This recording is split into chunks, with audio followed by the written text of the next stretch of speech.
speak to Bill C-11. And as I listened to my honourable colleague across the way, the irony in his remarks cannot go unnoticed. I mean, clearly what we're dealing with here is a piece of legislation that the government is not the least bit interested in hearing submissions, or if they're hearing submissions, they're not hearing what's being said. Because what we're hearing from the stakeholders who've made presentations is that they'll go and they'll bring forward solid recommendations, changes that they think need to be made, that they would like for the government to consider, yet the government doesn't, and it still says it wants to invite more submissions. Well, what is the point in inviting more input and more debate if you're not going to take it seriously?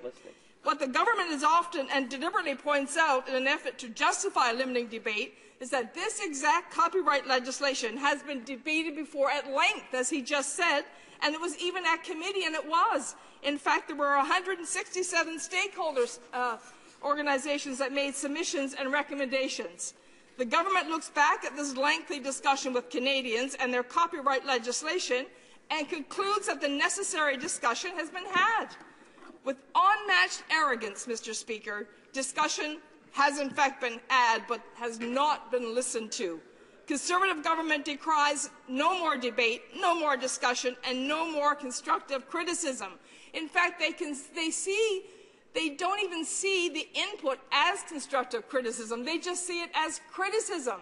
And instead of accepting it for what it's intended to do, and that is to perfect an imperfection when you look at this particular piece of legislation, they in fact want instead to just go full steam ahead with their way or no way.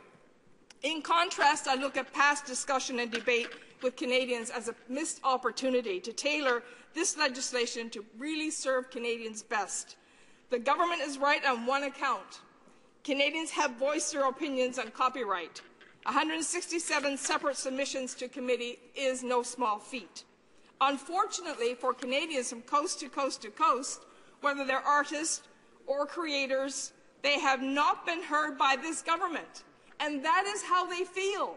They sincerely believe that even though they have made submissions, even though they've made presentations, and that government members have listened, they really haven't been heard. Last year, Canadians appeared at committee to offer expert recommendations in droves.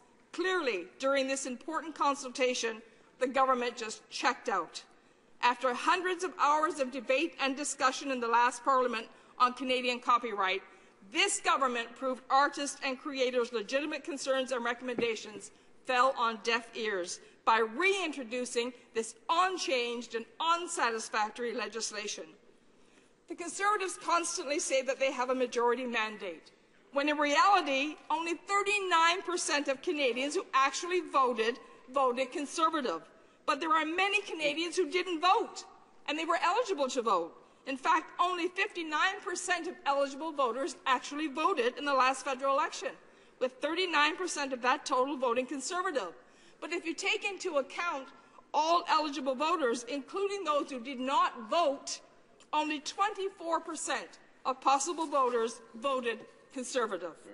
This is hardly a majority mandate, and as a government, it is about time they started to listen to Canadians when they're making legislation. It's about time they realized that while they may have gotten the majority number of votes, in fact, it was only 39% of the Canadian population. So let's be understanding here, and let's be receptive to hearing from Canadians who didn't vote Conservative, who, by the way, have something to offer as well. Just because there is no impending election does not mean the Conservative Party has a mandate to stop listening to Canadians and blindly implement their rigid copyright legislation without meaningfully considering Canadians' advice. To be clear, a meaningful consideration of the consultation process requires balanced, effective implementation of Canadians' recommendations and not just half-hearted listening and empty consultation. While we are dealing with the Conservatives' procedural attempts to ignore the will of Canadians and skirt an open and transparent democratic process, I must also address a serious flaw in this legislation. The Conservatives' inclusion in its current form of the digital law provisions undermines any attempt at fairness and equality between the users and creators of copyrighted works.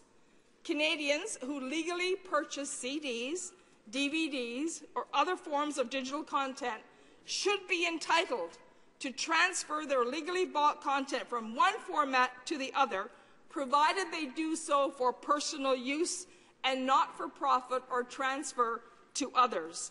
They have paid for this, Mr. Speaker, and it is theirs.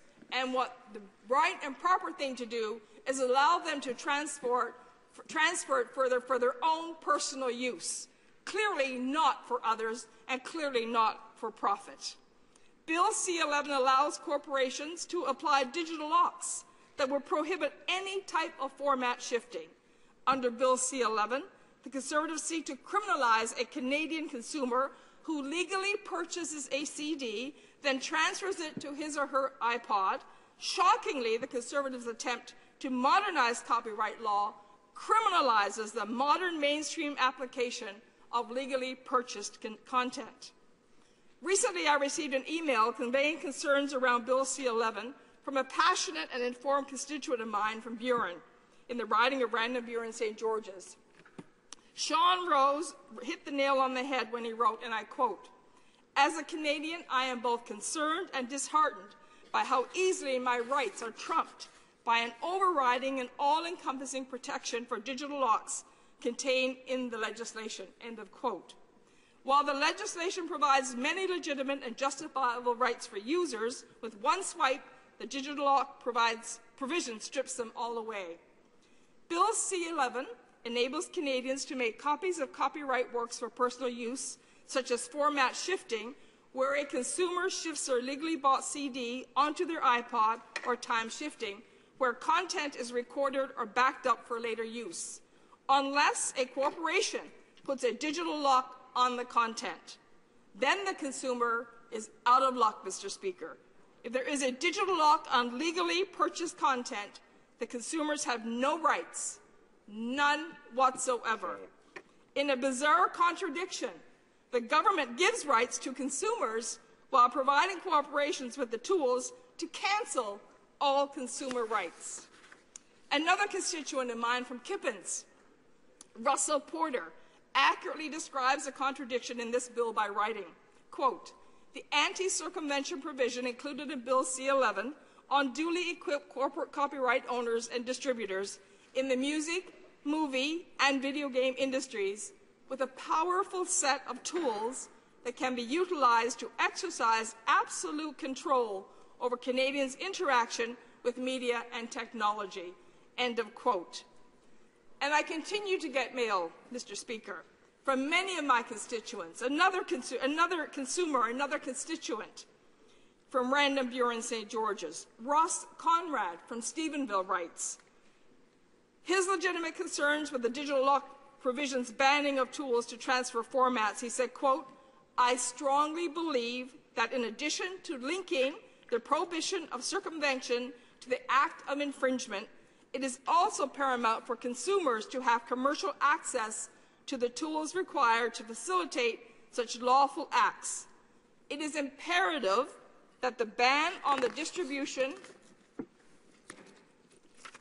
and marketing of devices or tools that can be used to lawfully circumvent be eliminated by removing paragraph 41.1c and any associated references to it or any paragraph in the bill that would be rendered irrelevant by this change," end of quote. Mr. Speaker, this goes to show that Canadians, consumers, are watching. They know exactly what this piece of legislation contains. They know exactly what's wrong with it, and they're calling on the government to acknowledge that there are flaws with this piece of legislation. There is nothing wrong with listening to what Canadians have to say. Unfortunately, the Conservatives have refused to listen to thousands of Canadians like Sean, Russell, and Ross, who have eloquently explained their issues with respect to the imbalance between corporations and consumers in Bill C-11. After all, it is clear this bill was not written to protect the creator, but to protect the corporations. Instead of Bill C-11, the Liberal Party supports true copyright modernization, to protect the works and intellectual property of Canadians while achieving a delicate balance between the consumers and creators. While we will again be bringing forward a number of amendments at committee, this bill, unchanged after 167 submissions to committee and an outpouring of important and informed opinions from Canadians from coast to coast to coast, is an insult. Thank you, Mr. Speaker.